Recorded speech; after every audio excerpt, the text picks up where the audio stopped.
Hello, everyone. Welcome to the pilot of this podcast entitled Free Talk with Miss Joe Real Talk, No Foe. I'm your host.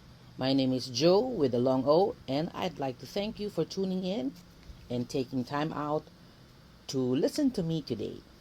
Well, I started this podcast because I realized that at this point in my life, and with all the technologies and platforms available now, I think there's still some space for me to share what's on my mind, like real thoughts, honest reflections, valuable and some unbelievable experiences, some cherished insights, and various lessons I've learned about life, situations, expectations, and people, among so many other things that I've come across in my life along the way.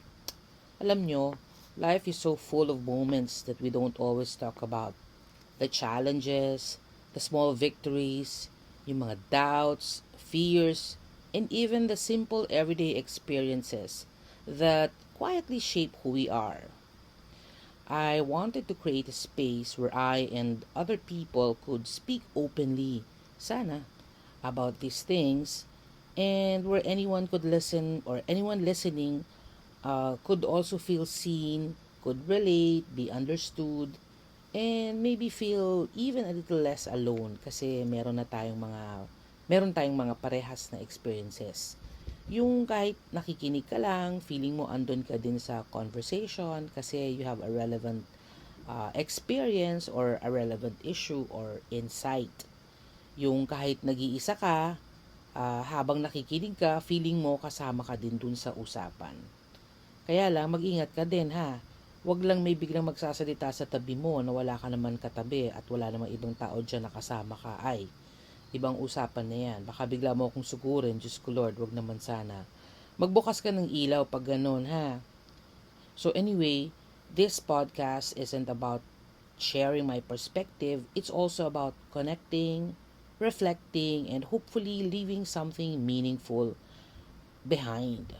My hope is that through these conversations with myself, with others, and eventually through the stories that we will share, you will find something to relate to, something to learn, or simply a moment to reflect with me or with yourself. Yung makakonect din kayo sa mga pag-uusapan namin dito. This is a space that's genuine, thoughtful, and heartfelt. For me, for you, for our eventual guests, and sana for anyone who needs it. So, we will tackle and talk about situations we face in our daily lives and dive into current issues that actually matter.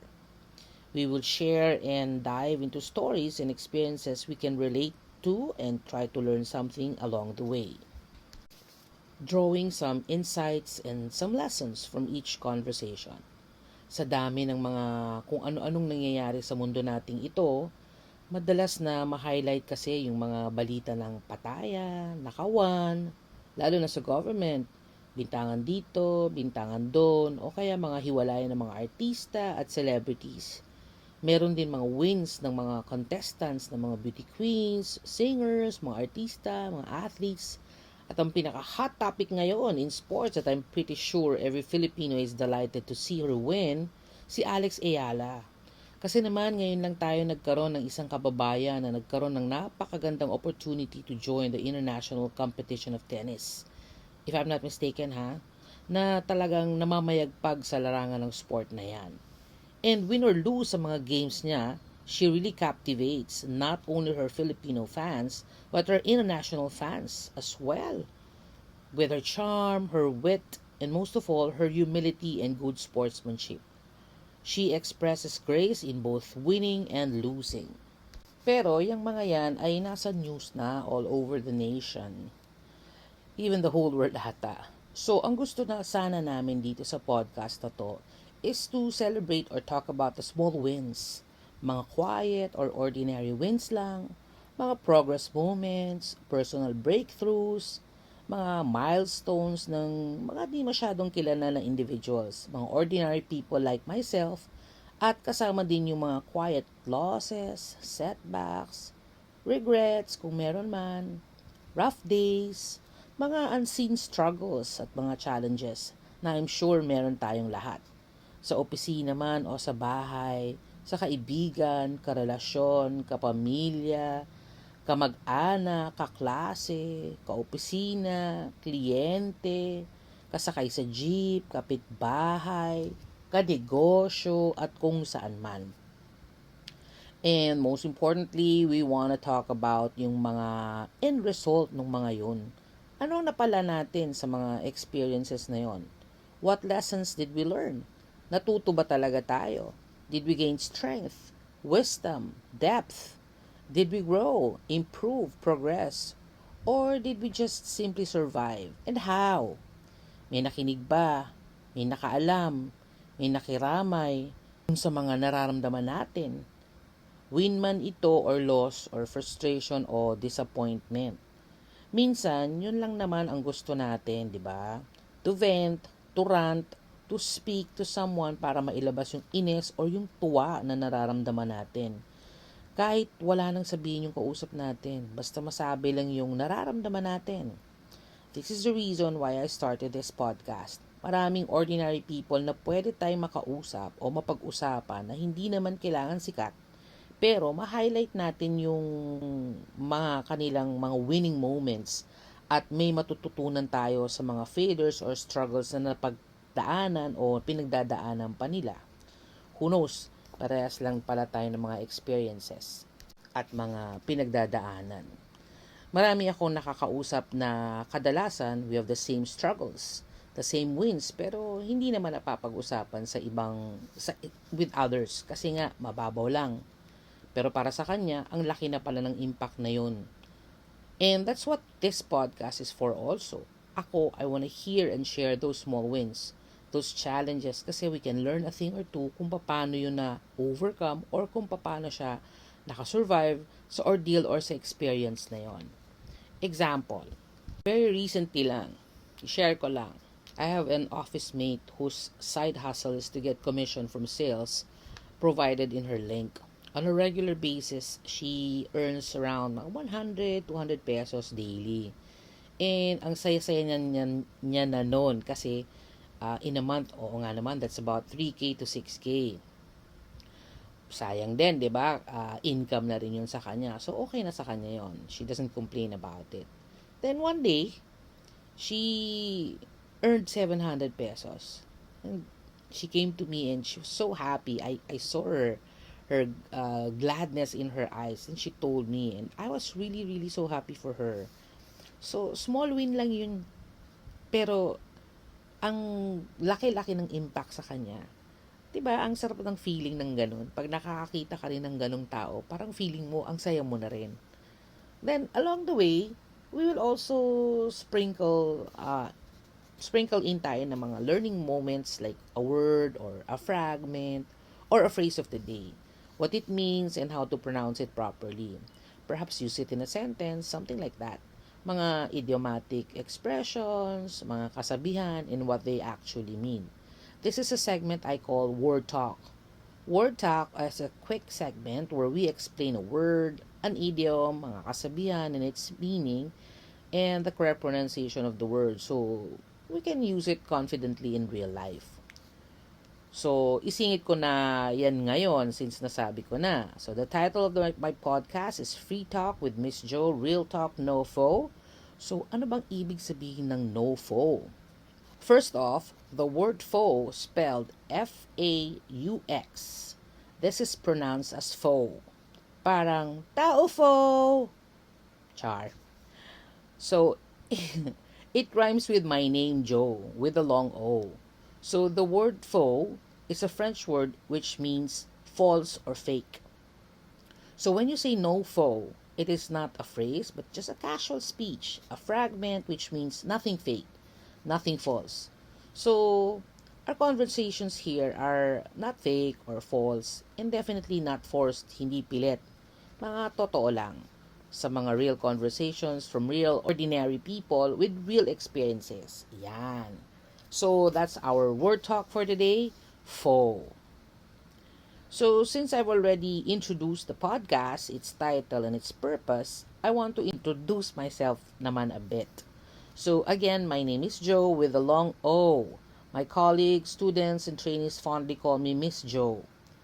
I have a degree in business management, a diploma in psychotherapy, a master's degree in psychology, and a master's degree in business administration. I'm a fur mom.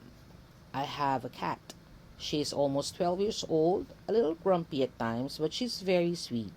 I also love dogs. I used to have 15 dogs before I left to work overseas, but I have to give them away one by one kasi hindi naman sila pwede dalhin abroad. Now we have two dogs. I'm both a dog and a cat lover.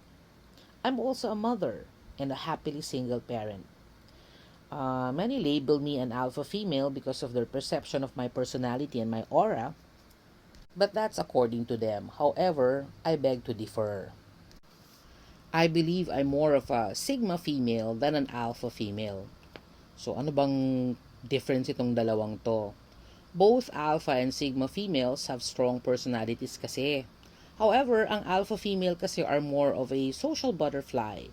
They are usually the leader of the pack and they aren't afraid to take charge and tell others what to do.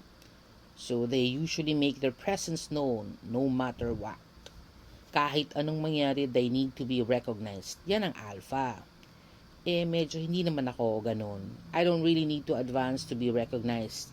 Kasi kahit nung nag-aaral pa ako, kahit nasa dulo na ako ng classroom or ng isang lugar, without effort, I'm usually recognized na. Tatawagin ako ng teacher kahit di naman ako nagre-raise ng hands. Nakakairita minsan kasi nananahimik ka na nga sa dulo, tawag pa ng tawag. Siguro, it's maybe because of my looks or my aura. I don't really know. Kaya I don't fit the alpha female description. I'm a sigma female. A sigma female is also strong like the alpha. But they are more of a lone wolf. Yan ako. Mas madalas mag-isa lang ako. Sanay akong mag-isa lagi. I eat alone, I go to the grocery alone, I do errands alone, I enjoy working alone. Technically, mas madalas na gusto kong mag-isa lagi by choice. Sigma women usually fly a little more under the radar and aren't as outspoken as an alpha. Outspoken din si Sigma girl, mas outspoken lang si alpha girl. We are very independent and well-rounded, medyo less common than the other personality archetypes. So, si Sigma female, usually loyal kami, assertive, we value honesty, and are not afraid to tell it like it is.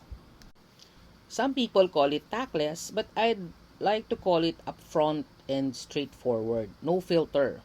Sabi nila, konti lang ang mga Sigma female kasi medyo kakaiba. Kakaiba sila mag-isip.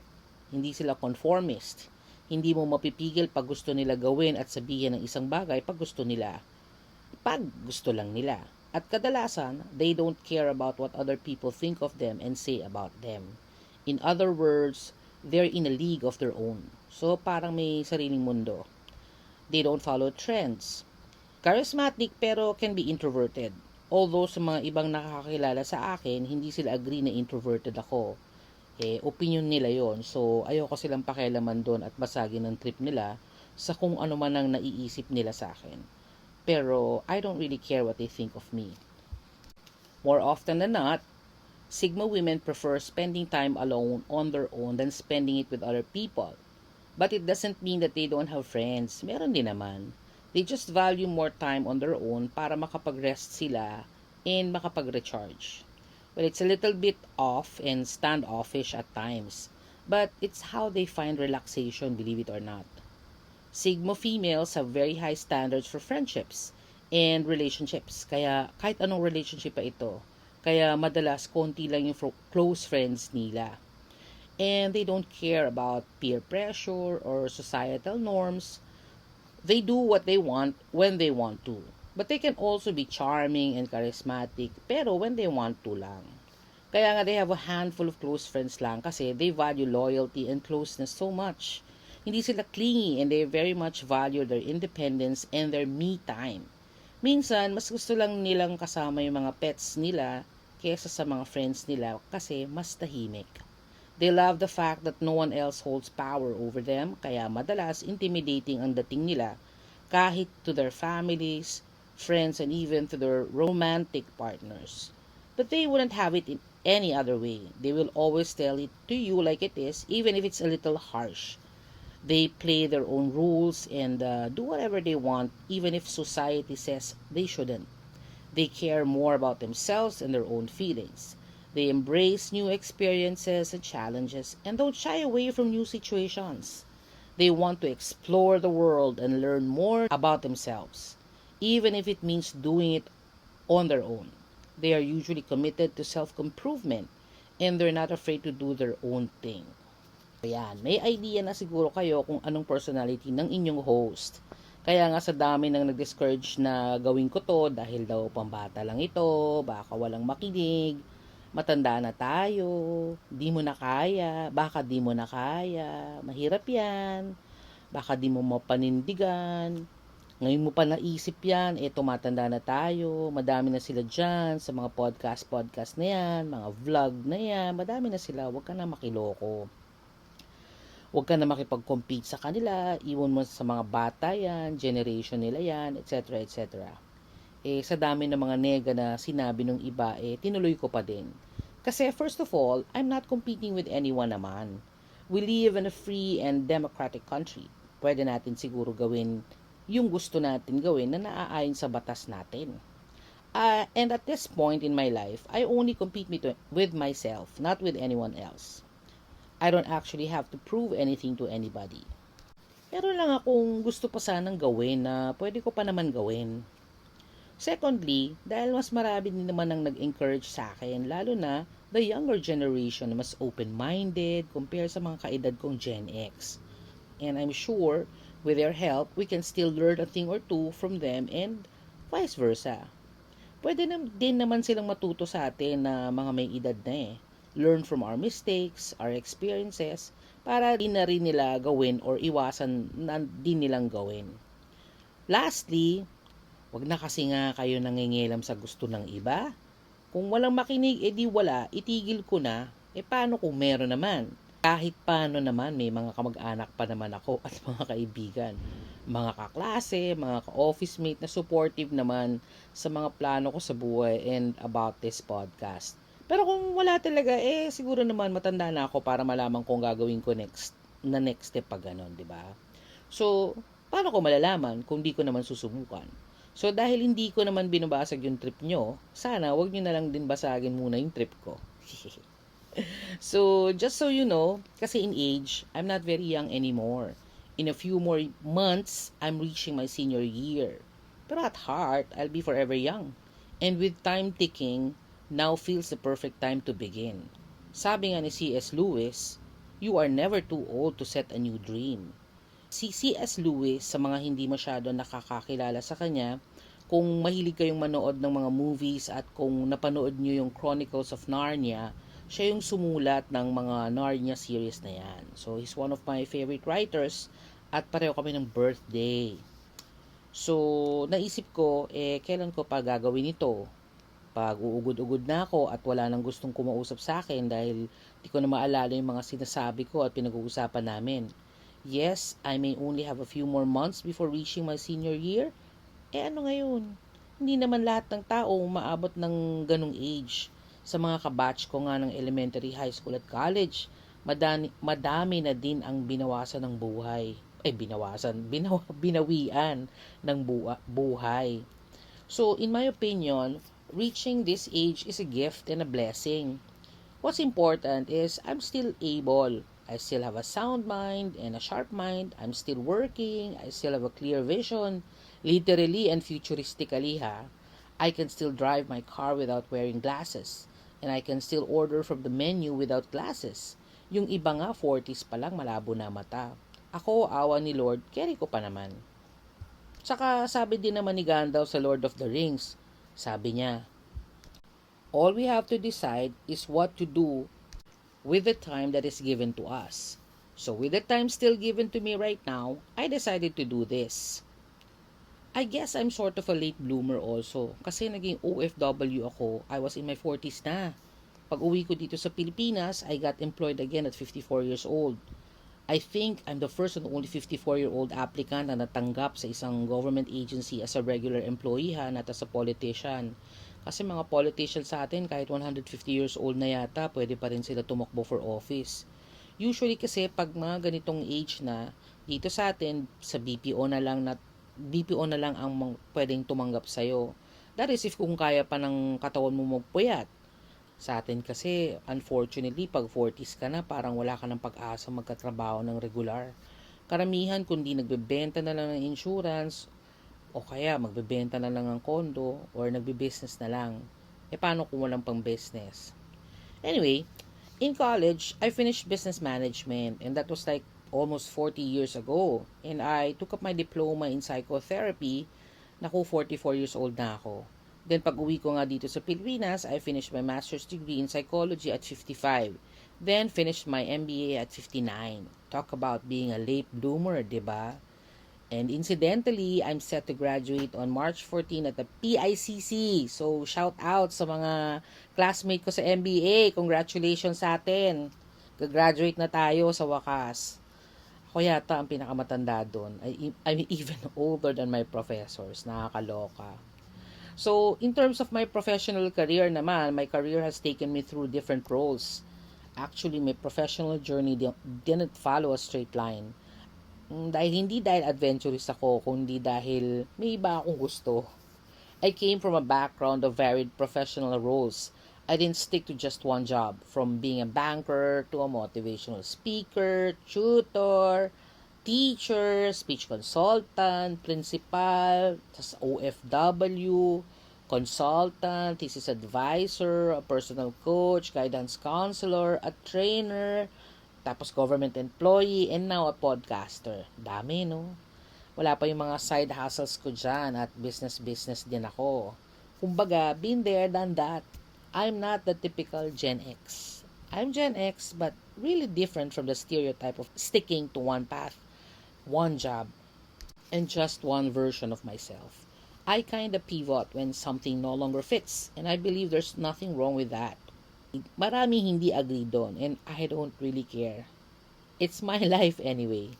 Along the way kasi, I've always questioned many things and choose what really makes sense to me. I'm always curious about many things, about life, people, animals, behavior, yung surroundings ko, opinion ng mga tao, mga choices. Most of the time, I feel that I don't belong to my genre.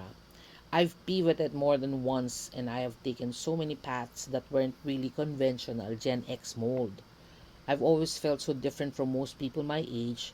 Kumbaga, out of sync ako at ang mindset ko doesn't fit and match dun sa mga ka-age group ko. And to be honest, I don't feel my age at all. But I think despite being a late bloomer, it's proof that life doesn't run on one timeline. And I don't think being a late bloomer is a setback. On the contrary, I think it's life's way of making sure you bloom fully on your own terms. And I believe that usually late bloomers take the scenic route. And when they arrive stronger, wiser, and way more ready. Just as I am right now. I'm way stronger, wiser, smarter, and definitely way more ready at this point compared to when I was much younger. As I grew older, I've actually reinvented myself many times over the years. Not because I wanted to, but because life demanded it eh. I've reinvented myself more than once just to keep going, to survive, to thrive. Life and circumstances pushed me, so I have to answer. But I've shed old versions of myself to make room for who I am now. Kasi as I grew older, each season asked for a different version of me. Not because I was lost, but because I was evolving. Parang it wasn't really much of a choice, but more of a form of survival that turned into strength naman. I'm actually not the same or the original version of myself years ago. And I don't mean this as a flaw or a disadvantage. In fact, mas natulungan ako nito. I've reinvented myself through losses, failures, struggles, and small wins then. And each version of me carried me forward. To me, it's growth because I'm a better version now. I believe reinvention is proof that I didn't give up on myself. Reinvention is not about starting over. It's actually about continuing braver than before. So, to those who are just about my age, slightly younger, or a little older pa, it's never too late to start and do anything you want to do. Start something new, learn something new, figure out what you think needs to be figured out, even if everyone else seems so ahead. Reinvent yourself. It's never too late to start over, to start blooming and chase what sets your soul on fire. You just have to start. Rewrite your story no matter your age, but this time do it on your own terms. Don't compromise and don't settle. Hit that reset button. Bloom late, enjoy the journey, and do it your way. At this age, we have to start healing old wounds. Find the courage we didn't have before. Anyway, what have you got to lose? Yan ang inisip ko. What have I actually got to lose at this point? If the Lord wills it to give me another 5, 10, 15, 20 years, or kahit 1 or 2 years na lang, okay. Well, at least, I've tried doing something different again, out of the usual and the ordinary that I'm normally doing. Malay mo, may mas maging maganda. You'll never know. Life is so full of mystery. The only timeline that matters is our own timeline. So when you're good and ready, make it count. And now that I'm good and ready, I'm making my time count. It doesn't matter if you start late. Starting late doesn't mean you've missed your chance. To me, it only means that I have a clearer path and a clearer sense of who I am and that I've tried paths that didn't fit. Pero alam nyo, there's actually a quiet confidence in starting late din. I collected lessons and experiences so I don't have to begin with blind optimism. Mas positive ako about this. I'm beginning with clarity and at this point, I already know what drains me, what and who I will no longer tolerate, and I already know what matters enough to fight for. That awareness changes everything, especially when you're older. That's the advantage. There's always courage in starting late because it takes guts to admit that something isn't working anymore and you gather even more courage to try again even when the world expects you to just settle kasi matanda ka na. So to me, my starting this late is my refusal to live on autopilot. My starting this late is the strongest way to begin. Kasi nga, what have I got to lose at this point but time? Which I still have pa naman. So I might as well make the most out of my time left here on earth bago pa man ako kunin ni Lord. Pero just to clarify ha, I'm not sick or dying ha. I'm perfectly healthy and thriving in every way that matters. And that's really such a blessing. Kaya lang, I'm just trying to be realistic sa lifespan ng isang tao. Di naman natin alam kung hanggang kailan tayo mabubuhay o kung kailan tayo kukunin ni Lord. Sana wag muna. Sana yung iba na muna, yung mas deserve nilang mawala na din sa mundo. Char. So, habang hindi pa, I still wanna do something worthwhile while I still can. While time is on my side. I just don't want to look back and wish I had. So before I end, I just like to say I'm eternally grateful to the Lord Almighty for giving me this moment, for giving me another day to try again, the opportunity to start this podcast, for the voice I'm given and I'm gifted with, for guiding my thoughts and words, hoping that it resonates, give perspective, and leave something meaningful behind. I'm so grateful for this opportunity to speak and to share my thoughts to those who are tuning in. May whoever listens relate, reflect, and maybe learn something along the way. For the people who stayed and helped me when I was still figuring things out, for the lessons that shaped me, especially for the painful ones, to the journey, the delays, the detour, and all, being able to choose, being able to begin again, and being able to arrive with a definite intention. I'm so grateful to all of you. Thank you. And thank you also, guys, for listening and for sharing this moment with me today. I'll see you in the next episode. Let's keep learning, keep growing, and keep going. This has been your host, Miss Jo, with a long O. Until then, stay grateful. Bye for now.